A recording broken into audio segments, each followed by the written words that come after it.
सर्वोच्च अदालतले राष्ट्रिय स्वतन्त्र पार्टीका सभापति समेत रहेका उपप्रधान तथा गृहमन्त्री रवि लामिछानेको नागरिकता सम्बन्धी विवादमा फैसला सुनाउँदै उनी प्रतिनिधि सभा सदस्य हुन अयोग्य रहेको बताएको छ।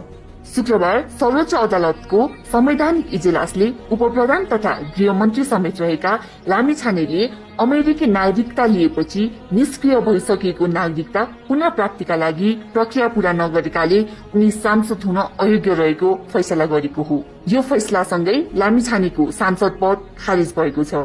लामिछानेले अमेरिकी नागरिकता लिएको र नेपालको नागरिकता पुनः प्राप्तिको प्रक्रिया पूरा नगरेकाले उनी कानून सम्मत रूपमा प्रतिनिधि सभा सदस्यको उम्मेद्वार हुन योग्य नरहेको अदालतको ठहर छ। लामिछाने मंसिर 4 मा भएको प्रतिनिधि सभा निर्वाचन चितवन क्षेत्र नम्बर 2 बाट निर्वाचित भएका थिए। सर्वोच्चले उनी सांसद हुन अयोग्य रहेको फैसला सुनाएसँगै अब उक्त क्षेत्र